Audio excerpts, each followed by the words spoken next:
ಮಾರೋದು ಹೆಂಗೆ ಮಾಡ್ಬೋದು ಅಂದರೆ ಅಷ್ಟೊಂದು ಮಾರ್ಕೆಟಿಂಗ್ ಮಾಡ್ತಾರೆ ಇವರೊಬ್ಬರು. ಎಲ್ಲ ಕಡೆನೂ ಹೇಳ್ತಾರೆ. ಇಲ್ಲ ಇನ್ನಿಬ್ರನ್ನ ಕಳಿಸ್ತಾರೆ ಅವ್ರಿಗೆ, ದಿನಕ್ಕಿಷ್ಟು 400, 500 ಅಂತ ಕೊಟ್ಬಿಟ್ಟು ಅವ್ರು ಬೋರ್ಡ್ ಹಿಡ್ಕೊಂಡು ಟೌನಲ್ಲಿ ಅಲ್ಲಿ ಸೈಡಲ್ಲಿ ಯಾವ್ಯಾವ್ದು ಟೌನ್ ಇರ್ತದೋ, ಜಿಲ್ಲೆ ಹೆಡ್ ಕ್ವಾರ್ಟ್ರು ಇಲ್ಲ ತಾಲೂಕು ಹೆಡ್ ಕ್ವಾರ್ಟ್ರು ಇಲ್ಲ ಬೆಂಗಳೂರು ಹತ್ರದ ಹಳ್ಳಿ ಆದರೆ ಬೆಂಗಳೂರು ಸುತ್ತಮುತ್ತ ಜಿಲ್ಲೆ ಆದರೆ ಡೈರೆಕ್ಟಾಗಿ ಬೆಂಗಳೂರಲ್ಲಿ ಹೋಗಿ ಮಾರ್ಕೆಟಿಂಗ್ ಮಾಡ್ತಾರೆ. ಅದೆಲ್ಲ ಮಾರ್ಕೆಟಿಂಗ್ ಅಂದರೆ ಏನೂ ಇಲ್ಲ, ಒಬ್ಬ ಬೋರ್ಡ್ ಹಿಡ್ಕೊಂಡು ಹೋಗಿ ಹಿಂಗೆ ಐತೆ ಅಂತ ಹೇಳ್ತಾನೆ. ಇಲ್ಲ ಅವ್ರದ್ದು ಪ್ರಜಾಕೀಯ ಆ್ಯಪ್ ಇರ್ತದಲ್ಲ, ಆ್ಯಪ್ನ ಇನ್ನೊಂಚೂರು ಮುಂದೆ ದೊಡ್ಡದು ಆ್ಯಪ್ ಮಾಡ್ತಾರೆ.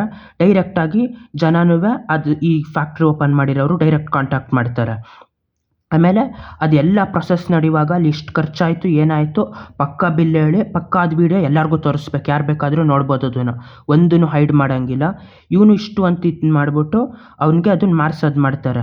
ಏನು ಲಾಭ ಬರದೇ ಇದ್ರೆ ಏನು ಮಾಡ್ತಾರೆ, ಏನು ಲಾಭ ಬರದೇ ಇದ್ರೂ ಫ್ಯಾಕ್ಟ್ರಿ ಇರೋದು ಲಾಭ ಆದಂಗೆ. ಮಾಮೂಲಿ ಟೈಮಲ್ಲಿ ಏನು ಮಾಡ್ತಾರೆ, ಯಾವಾಗಲೂ ಒಂದೊಂದು ಸತಿ ಟೊಮೊಟೊ 100 ರೂಪಾಯಿ ಆಗಿರ್ತದೆ, ಇನ್ನೊಂದು ಸತಿ 20 ರೂಪಾಯಿ ಆಗಿರ್ತದೆ, ಇನ್ನೊಂದು ಸತಿ 50 ರೂಪಾಯಿ ಆಗಿರ್ತದೆ. ಇವ್ರಿಗೆ ಕೊಡೋದೆಷ್ಟು, 100 ರೂಪಾಯಿ ಆದಾಗ ಇವ್ರಿಗೆ ಎಷ್ಟು ಕೊಟ್ಟಿರ್ತಾರೆ, ಇವ್ರಿಗೊಂದು 10 ರೂಪಾಯಿ ಕೊಟ್ಟಿರ್ತಾರೆ, 10 ರೂಪಾಯಿ 15 ರೂಪಾಯಿ ಕೊಡ್ತಾರೆ ಇವ್ರಿಗೆ. ಅದೇ 20 ರೂಪಾಯಿ ಆದಾಗ ಇವ್ರಿಗೊಂದು 4, 5 ರೂಪಾಯಿ ಕೊಟ್ಟಿರ್ತಾರೆ, 5 ರೂಪಾಯಿ ಕೊಟ್ಟಿರ್ತಾರೆ.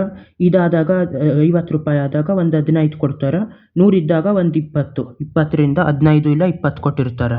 ಈ ಥರ ಆಯ್ತದೆ. 20ಕ್ಕಿಂತ ಕೆಳಗಡೆ ಬಿದ್ದೋಯ್ತು ಅಂದಾಗ ಏನಾದರೂ ಟೊಮೊಟೊ ರೇಟು, ಆವಾಗ 1 ರೂಪಾಯಿ 2 ರೂಪಾಯಿ ಕೊಡೋದಾಗೋದು, ಟೊಮೊಟೊನ ಬೀದಿಲಿ ಎಸ್ದ್ಬಿಡೋದು, ಇದೆಲ್ಲ ಶುರು ಆಯ್ತದೆ. ಇದರಿಂದ ಏನಾಯ್ತದೆ, ಒಂದು ಫ್ಯಾಕ್ಟ್ರಿ ಅವರೇ ಸಾಸ್ ಕಂಪ್ನಿ ಓಪನ್ ಮಾಡ್ಕೊಬಿಡೋದ್ರಿಂದ ಎಷ್ಟು ಜನ ಟೊಮೊಟೊ ಬೆಳೀತಾರೋ ಟೊಮೊಟೊಗೆ ಅಲ್ಲೇ ದುಡ್ಡು ಬಂದುಬಿಡ್ತು. ಫಸ್ಟ್ ಇದು ಮಾರಿದ ತಕ್ಷಣ ಇಲ್ಲಿ ಹಾಕಿದ ತಕ್ಷಣ ಅವ್ರಿಗೆ ಲೆಕ್ಕದಲ್ಲಿ ಕೊಟ್ಬಿಡ್ತಾರೆ, ಇಷ್ಟಿಷ್ಟು ಕೆಜಿ ಟೊಮೊಟೊ ತೊಗೊಂಡೆ ಅಂತ. 15 ರೂಪಾಯಿ ಅವ್ರಿಗೆ ಡೈರೆಕ್ಟಾಗಿ ಹೊಟ್ಟೋಯ್ತದೆ. ಆ 100 ಜನ ಇರ್ತಾರೆ, ಅದರಲ್ಲಿ 100 ಜನ 100 ಎಕರೆ ಇಟ್ಟಿರ್ತಾರೆ ಜಮೀನನ್ನ. 100 ಎಕರೆ ಜಮೀನು ಇಟ್ಟಿದ್ರೆ 100 ಜನದ್ದು ಎಲ್ಲರದ್ದು 1 ಎಕರೆ ಜಮೀನು. ಇದು ಎಕ್ಸಾಂಪಲ್ ಆಗಿ ಹೇಳ್ತಾ ಇರೋದು. 100 ಜನದ್ದು 100 ಎಕರೆ ಇರ್ತದೆ, ಎಲ್ಲರೂ ಟೊಮೊಟೊನೇ ಬೆಳೀತಾರೆ ಅಂದ್ಕೊಳ್ಳೋದು ಇವಾಗ ಎಕ್ಸಾಂಪಲ್ಗೆ. 100 ಜನನೂ ಎಲ್ಲರೂ ಟೊಮೊಟೊ ಬೆಳೆದಾಗ ಏನಾಯ್ತದೆ, ಅಷ್ಟು ಜನಕ್ಕೆ ದುಡ್ಡು ಬರೋದಾಯ್ತದೆ. ಎಷ್ಟೆಷ್ಟು 15 ರೂಪಾಯಿ. ಒಂದು ಎಕರೆಲಿ ಎಷ್ಟು ಬೆಳಿಬೋದು ಅದು ನೋಡ್ಬಿಟ್ಟು ಹೇಳ್ತೀನಿ. ಅಂದಾಜು ಒಂದು 2 ಟನ್ನು 800 kg ಮಿನಿಮಮ್ 1 ಟನ್ ಬೆಳೀತಾರೆ ಅಂದ್ಕೊಳ್ಳೋದು. 1 ಟನ್ ಬೆಳೆಯೋದ್ರಲ್ಲಿ ಅವ್ರಿಗೆ 2-3 ರೂಪಾಯಿ ಅವ್ರಿಗೆ ಖರ್ಚಾಗೋಯ್ತದೆ, 3 ರೂಪಾಯಿ ತನಕ. ಇದು ಸರ್ಕಾರಕ್ಕೆ ಬೆಂಬಲ ಬೆಲೆ ಕೊಡಿ ಅಂತ ಕೇಳ್ತಾರಲ್ಲ, ಇವರೇ ಬೆಂಬಲ ಬೆಲೆ ಸೃಷ್ಟಿ ಮಾಡ್ಕೊಬಿಡೋದಾಗೋಯ್ತದೆ ಇಂಡಸ್ಟ್ರಿ ಓಪನ್ ಮಾಡಿದ್ರೆ. ಈ ಥರ ಇಂಡಸ್ಟ್ರಿ ಓಪನ್ ಮಾಡಿದಾಗ ಹಿಂಗೆ ಅಷ್ಟು ಜನಕ್ಕೆ ಹೋದ್ರು ಡೈರೆಕ್ಟಾಗಿ ಕೊಡೋಕ್ಕೆ ಶುರು ಮಾಡಿಬಿಡ್ತಾರೆ.